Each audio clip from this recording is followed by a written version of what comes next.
Right, yeah, welcome everyone to my YouTube channel, Edutorial TV. If you are new to this channel, please consider subscribing.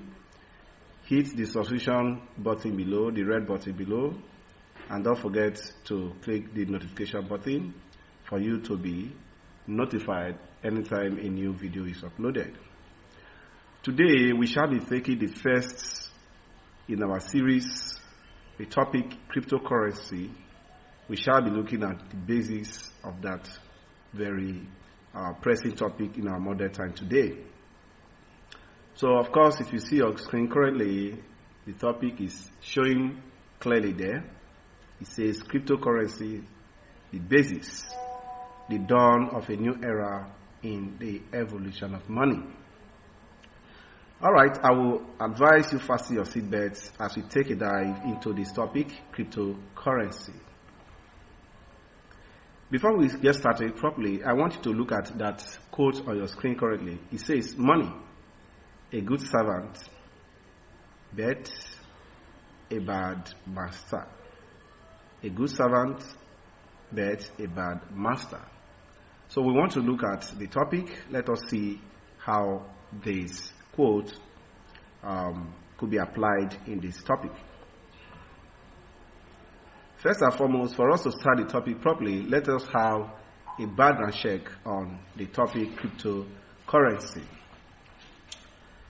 For us to start properly, I want you to have this at the back of your mind that money as a medium of exchange has evolved from one form to the other. The kind of money used in ancient times is in sharp contrast to the one being used in our contemporary societies. Furthermore, the current established form and kind of money in use is fast fading away with the coming of cryptocurrencies. The origin of cryptocurrencies came in around 2009, around the year 2009, when Bitcoin was invented. It was the first ever cryptocurrency. Talking about Bitcoin, was the first ever cryptocurrency. Bitcoin started out as the first cryptocurrency and as the initiating factor of blockchain. As we progress further, you will understand the meaning of the concept, blockchain. However, over the decade, blockchain has escalated more than just a co-joining factor. It has gone beyond just a mere term. It has developed as a payment gateway for cryptocurrencies as well. So, when you buy cryptocurrency, it gets stored in your wallet and receives exchange rate profit over time. So there are some terms I've mentioned in this introductory part: the term blockchain, the term cryptocurrency, the term wallet. As we move on in this tutorial, you shall be familiar with those terms. All right, in this lesson proper, you will learn about cryptocurrencies. What are the aims of this topic? Why am I doing this video to explore this topic, cryptocurrency? The aim of this lesson is not to, one, persuade you to embrace cryptocurrency, nor is it to convince you on why you need to switch to cryptocurrency. But the aim of this topic is to inform you on the fast-growing and currently evolving type of money, cryptocurrency, and two, to educate you in order that you will not be left behind in this evolution. So these are the aims of this topic. So what are the objectives of this topic? What are the objectives? By the end of this video, you, the viewer, and any other interested persons will be able to, one, define money. If you don't know the definition of money before now, I believe that by the end of this video, you will be able to define money. You will know what money is all about. The second objective is You will also be able to outline the characteristics, all right, the defining features of money, what makes money money, all right. You will get to know all those in this video. Another objective is you will also be able to outline the evolution of money. You will be able to spell out the different stages, the different epochs or eras in the history of money. You will also be able to define cryptocurrency as a type of money. Of course, even in this objective, it's quite clear that cryptocurrency is a type of money. But the question could arise, what is cryptocurrency? All right? So I believe that by the end of this video, you will be able to define what cryptocurrency is. You will also be able to outline how cryptocurrency works. How does it work? It's a popular question. How does it work? Cryptocurrency, how does it work? I'm very sure that by the end of this video clip, you will be able to outline how cryptocurrency works. You will also be able to state the advantages associated with cryptocurrency. You will also be able to state the disadvantages associated with cryptocurrency. So there are always two coins to everything. So you have the pitfall of it, you have the good side of it. So cryptocurrency has both the demerit and the merit side of it as well. So in this video, you will be exposed to all that. Not just that, you will also be able to mention the types of cryptocurrency. And lastly, you will also be able to state and explain some basic terminologies that are associated with cryptocurrency. Let's move to the next slide. The question is there, says, what is money? What is money? What comes to your mind when you hear money? What comes to your mind when you hear money? Well, let's look at some of those things there. When you hear money, this is what comes to your mind, right? The Nigerian naira, the naira note comes to your mind if you are a Nigerian. Or you see the dollars if you are a U.S. citizen or a Canadian citizen, and some other parts of the world they use dollars also. So when you hear money, these are the things that always come to your mind. All right? Is it the pounds, the British pounds, or the European euro, the currency used in all the federative units in Europe? Right? This is what comes to your mind anytime you are posed with the question of money. All right? When somebody asks you what is money, what comes to your mind is those pictures you are seeing on your screen right now. All right? But let us see money defined. Let us see money defined in the proper context. All right? When we say money, in simple terms, money is anything. You can see the word underlined there. Any underlined there is any recognizable and acceptable means of payment for goods, services, and even for the payment of debts among a people within a particular region, all right? Within a particular region, society or community, all right? A group of people living collectively together. Or we can say that money could also mean any object that is agreed upon by a medium of exchange among a people. Any. You can see the word any there. It's a matter of agreeing on it. So when a group of people, when they have accepted, when they have recognized, and they have agreed to use any object or anything at all as a medium of exchange, such an object is called money. Moving on quickly, what are the critical characteristics of money? In other words, what makes money money? For money to become money, for money to be accepted, for money to be recognizable as a medium of exchange, it is expected of it to have the following characteristics amongst others. Let us see them one after the other. One, you have durability, portability, divisibility, uniformity, scarcity, acceptability. These are some of the characteristics or the defining features of money. So we can look at these 6 features on your screen right now as the critical features of money. These are the features, the most important features that make money money. Now let's look at them one after the other. Let's look at the first one, durability. What do we mean by durability of money? In this case, we are saying that money must be able to withstand the wear and tear of many people using it. That's what we mean by durability. It is not something that should come tomorrow, it fades away because of wear and tear. No, it must withstand the wear and tear of people using it. What about portability? What do we mean by portability? In this case, we are saying that money must be easy to carry around or carry about. All right? It should be light enough. It should be small enough for it to be carried around. Divisibility here means money must be easily divided into smaller parts so that people can purchase goods and services at any price.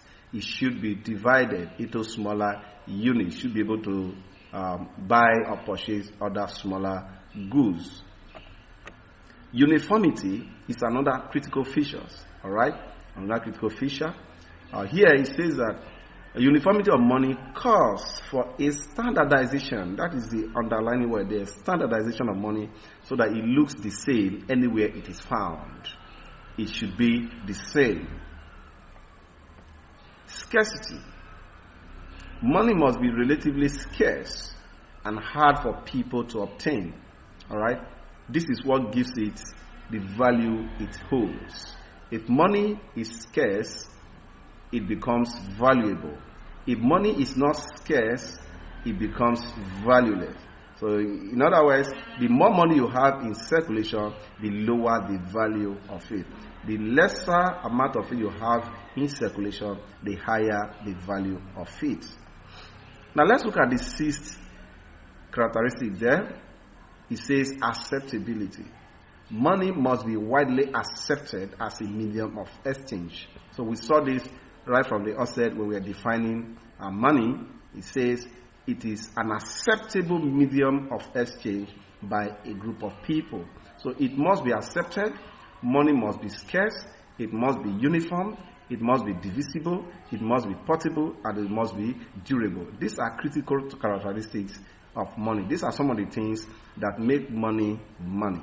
Now let's move on and see what we have next. So let's look at evolution of money. In this case, we'll look at how money actually started, how we got to where we are today. Let's start from the very first epoch, the very first era of the evolution of money. The very first era, we can call it the commodity era, right? The commodity era. So in this era, say during this period, human civilizations and in human civilization, commodity were used as a medium of exchange. You can see this very photo here. You can see these are commodities. All right. It says during the period of early human civilization, any commodity that was demanded and chosen by common consent was used as a form of currency, right? As a form of money. Goods like the furs, like the hair of animals, salt, rice, wheat, so on and so forth, even weapons were used as a medium of exchange. Okay, this is the period that is commonly referred to as trade by barter. Okay, exchanging one good for another. So we now move to the second phase. All right, this period is called the metallic phase. The metallic phase. It says with the progress of human civilization, commodity exchange transitioned. All right, gave way. Okay, switched over, moved into metallic money. All right, metals like your gold, your silver, copper, nickel, so on and so forth were used as they could be easily handled, and their quantity can be readily ascertained. So even today, some of these things are still used in some parts of the world as a medium of exchange. So in this case, we are not talking about commodities now, we're talking about metals, right? Like your gold, your silver, your nickel, so on and so forth. They were also used as a medium of exchange. Now let's look at the third era of the evolution of money. So in this case, we're talking about paper money, all right? So because of the inconveniences of carrying metallic currency around, so it seems too dangerous and difficult because of thefts and the weight of the money. Okay, imagine you carry a whole lot of coins or gold around. It becomes so weighty, and even security-wise, it's not really advisable. So monies were invented. That is, paper monies were invented. Right. So the invention of banknotes marked a very important stage in the development of money. Paper money is regulated and controlled by a central bank of the country. Today, the vast majority of money consists mainly of currency notes or paper money issued by the central bank. Every country has a central bank today where paper money could be controlled and managed. This is paper money. Probably you watch the video now. You have a currency note in your pocket right now. When you bring it out, it's stated clearly the value of it is written on it. All right, it's written on it. It could be $500, it could be $1,000, or whatever value that's written on it. That is the value stamped on it by the central bank of such a country. Now we move to the next epoch, the era of plastic money. All right. So the next type of money was the plastic payment money, such as your credit card or your debit card or any other form of card. All right. So what is the aim? The aim was to remove the need for carrying cash, carrying this paper money when making transactions. So with the debit card, the money comes directly from your bank account, unlike the credit card, which is a loan from the bank institution with a promise to pay back the amount used with interest. All right, so you don't need to carry your paper note or your paper currency about. So with your credit card, your debit card, every transaction you need to do is there on that your plastic card. So this is called the plastic era. That is the fourth evolution of the fourth era in the evolution of money. Now we look at the next era. The next era, which is fast evolving, is the era of crypto. The era of crypto. So cryptocurrency is a new revolutionary type of currency.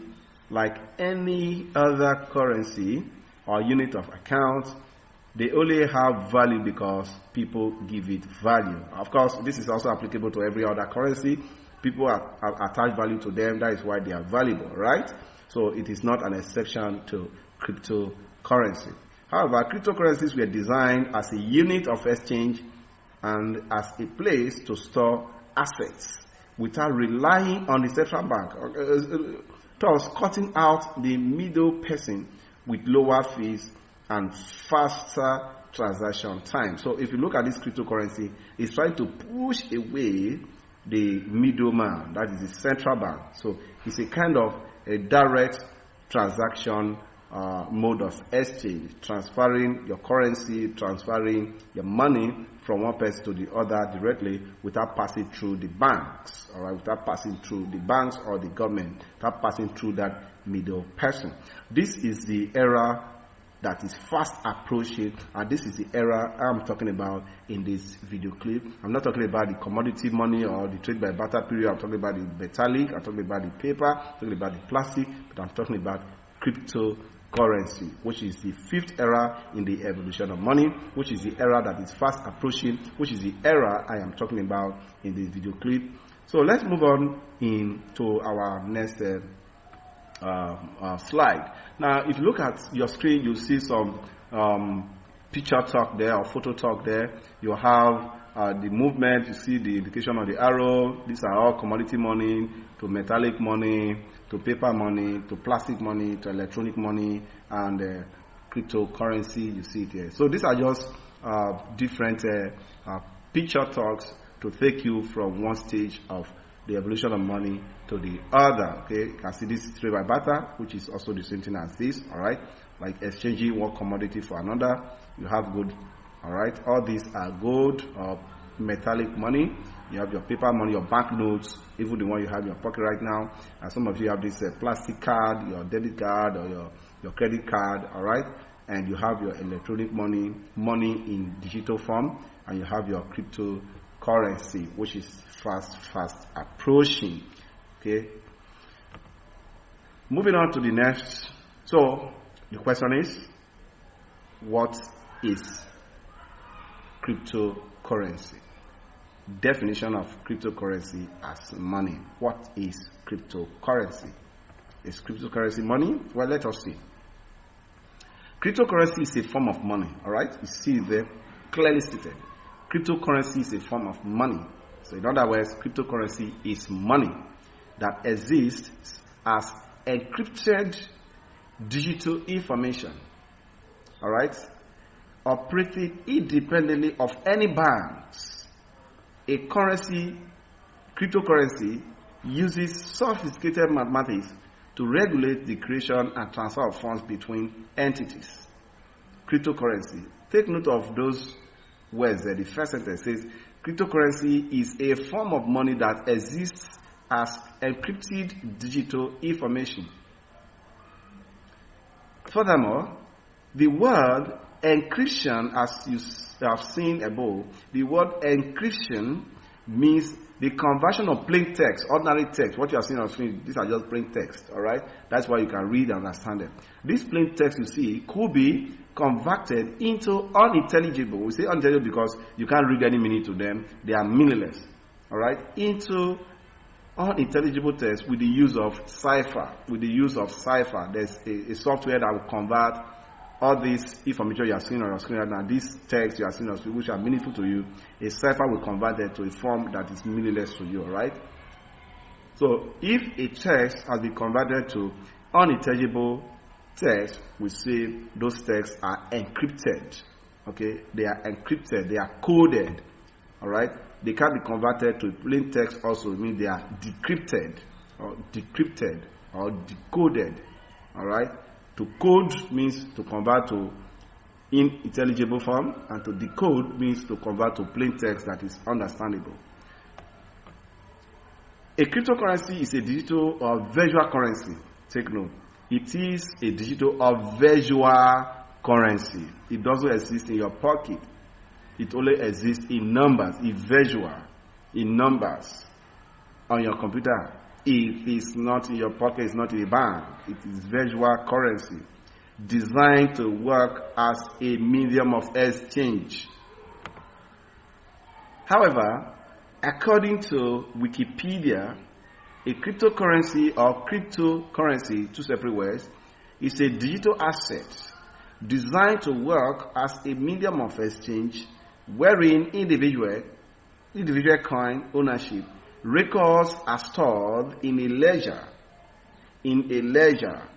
existing in a form of computerized database using strong cryptography to ensure to secure transaction records, to control the creation of additional coins, and to verify the transfer of coin ownership.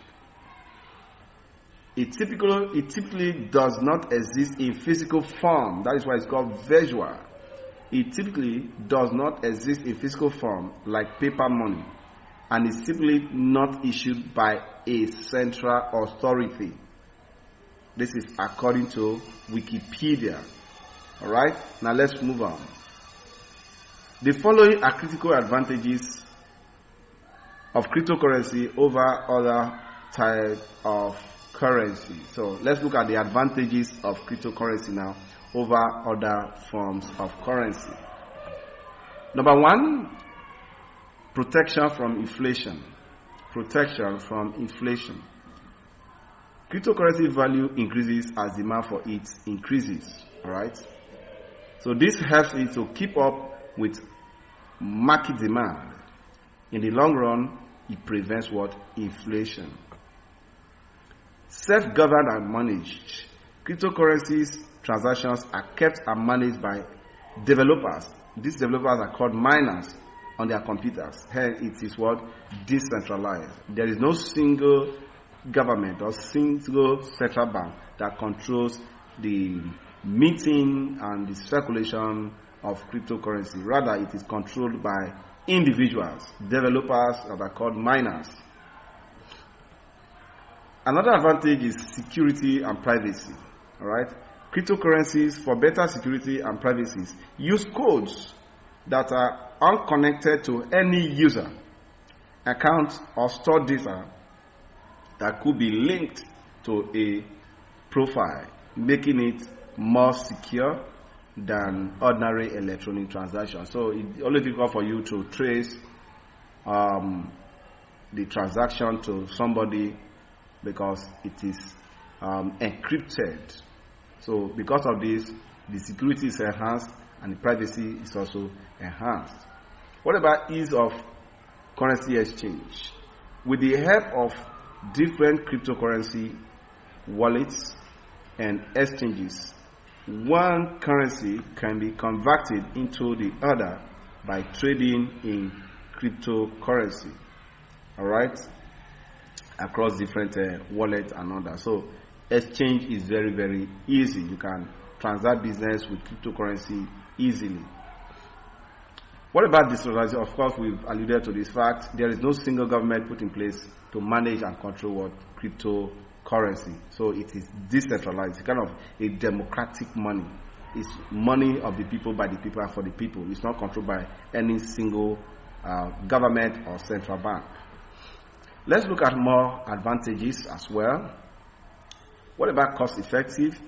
All right, so the need to pay extra fee for third parties such as PayPal, Visa, etc.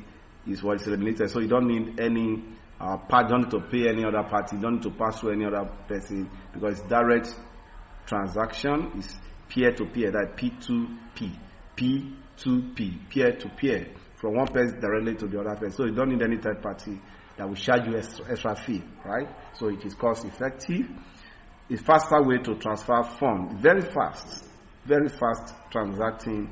There is no issue of the network breakdown, the bank shut down, and that hold your money down. No, it is very, very fast in transacting fund and transferring fund. Peer-to-peer transfer, I've made mention of this before. Unlimited transaction, you can carry out transaction as many times as you want. Say there are no limits to the number of transactions you can perform. Unlike the banks, they will tell you, you've exceeded your maximum number of transactions per day. No, there's nothing like that in cryptocurrency transaction. What about transparency? Yes, cryptocurrency transparency are recorded in a ledger called blockchain. Of course, you can see the word blockchain. So there's this ledger used by accountants and banks, okay, where all their transactions are recorded. So on the cryptocurrency platform, it is called a blockchain. So, having seen the merit of cryptocurrency, let us see the demerit, the disadvantages with them. Well, we can say that it can be used for illegal transactions. So I'm just going to run through them quickly. It can be used for illegal transaction. Then 2, data losses can cause financial losses. Data losses can cause financial losses. Decentralized but still operated by someone. Yes, because there are different examples of cryptocurrency, which I would mention as we move on. Each organization responsible for a particular type or example of cryptocurrency, they control theirs.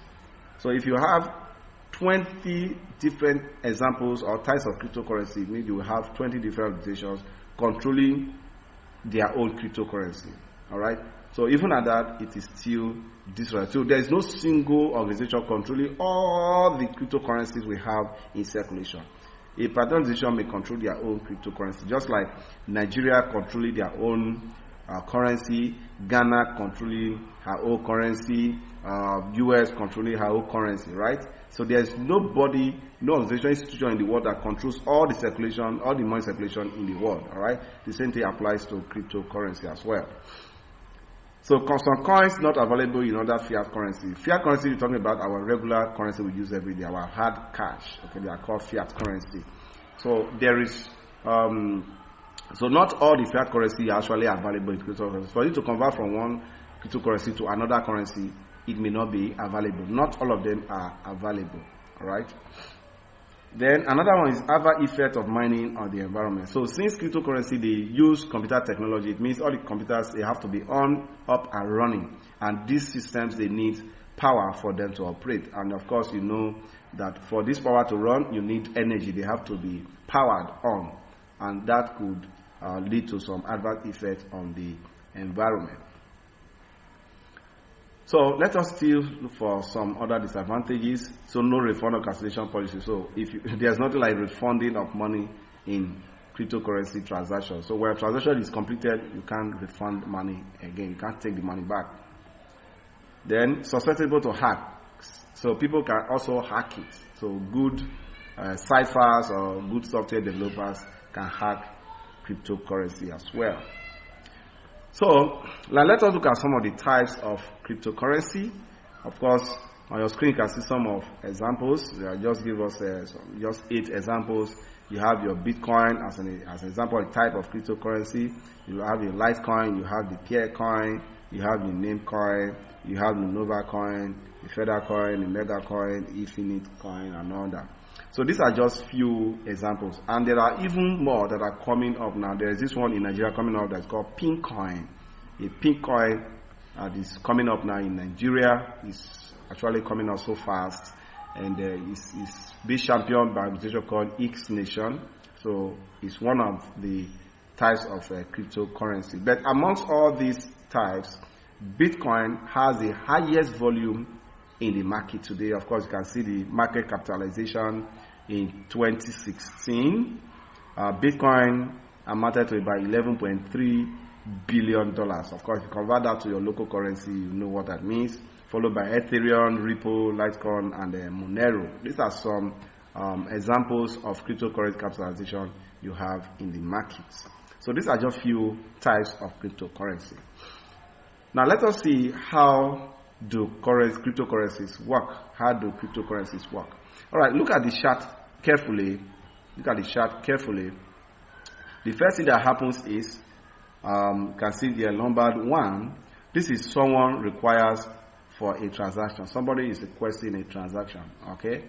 Now the requested transaction is broadcast to the peer-to-peer network consisting of computers known as nodes. So all the computers connected globally, they can be referred to as nodes. Okay. So when somebody makes a request, the request is broadcast to the network.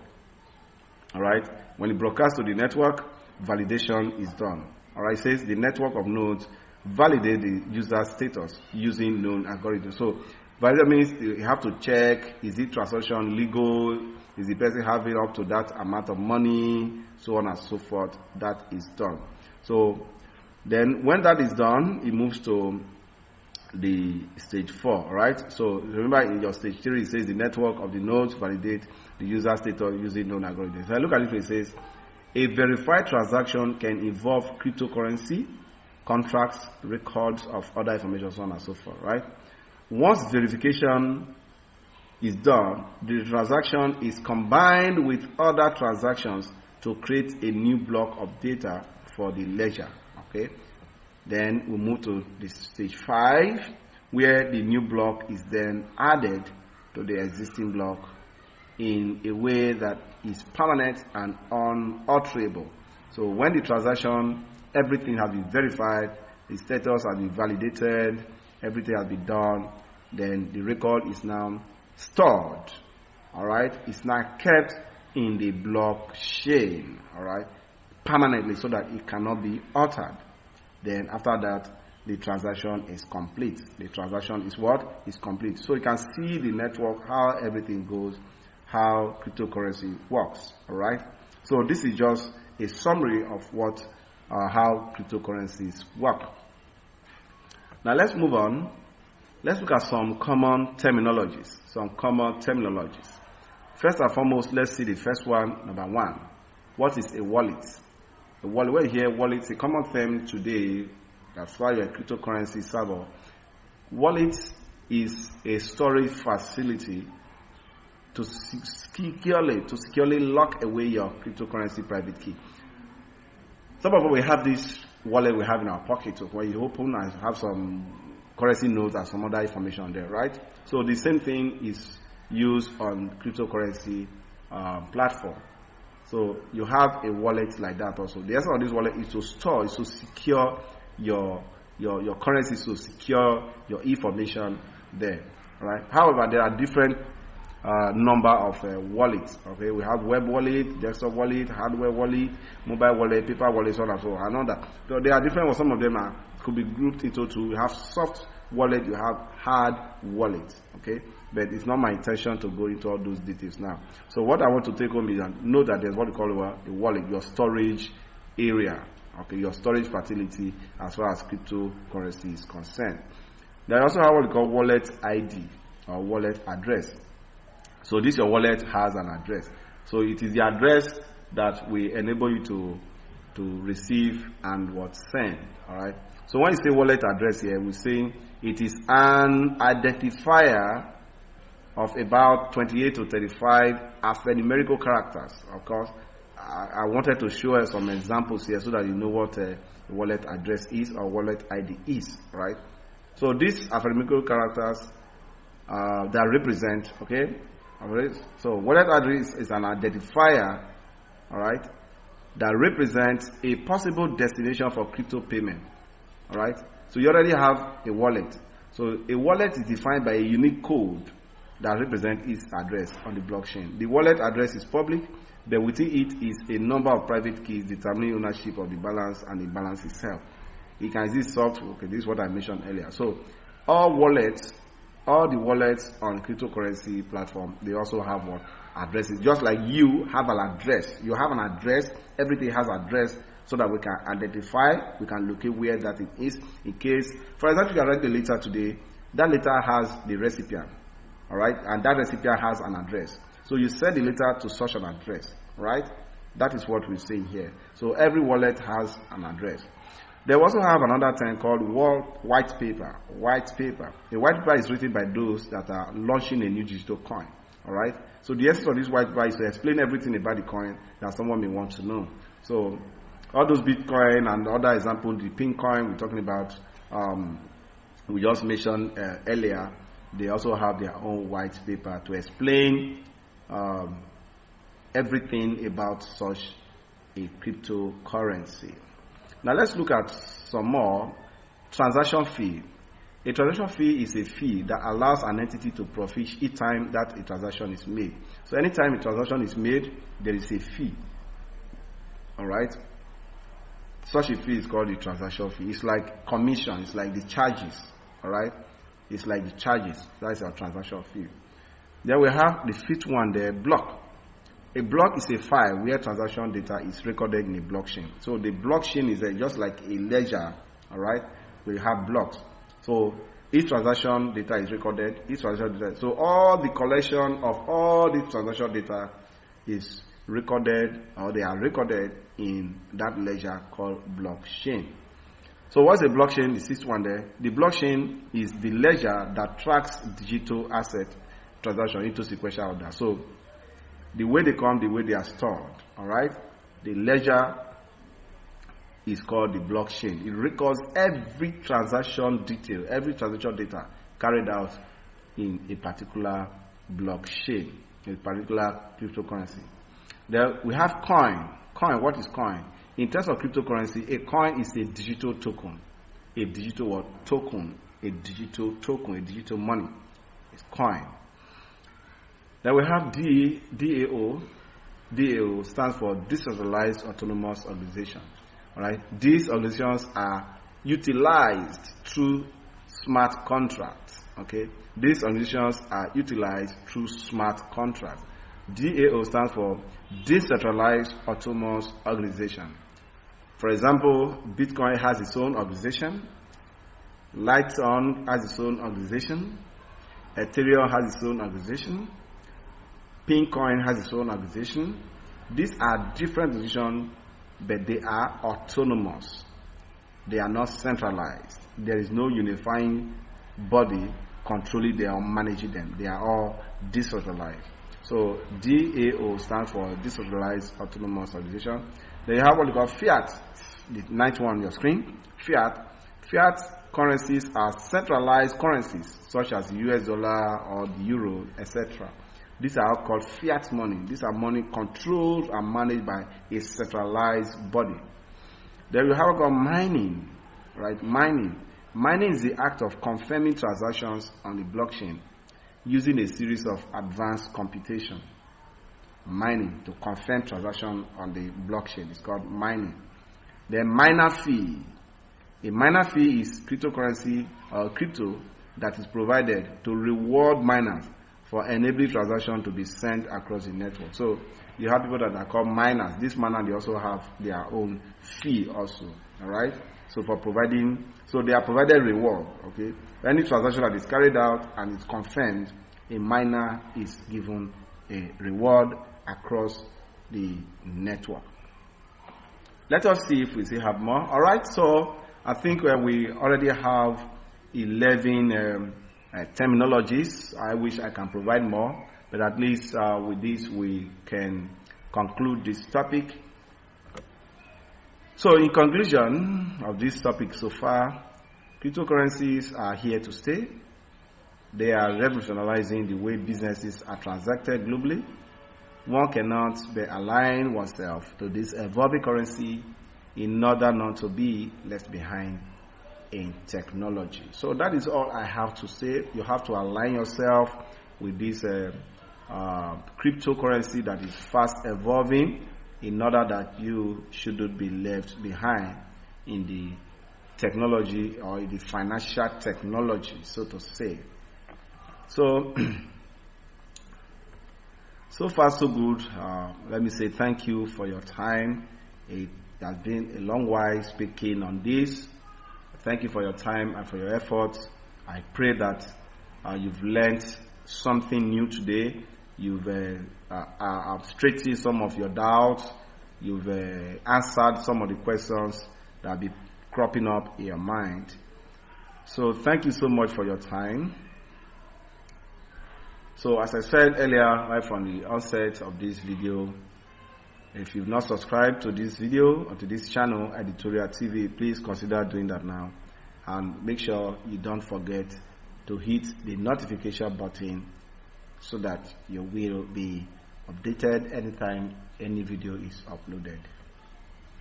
Thank you so much for your time, and goodbye.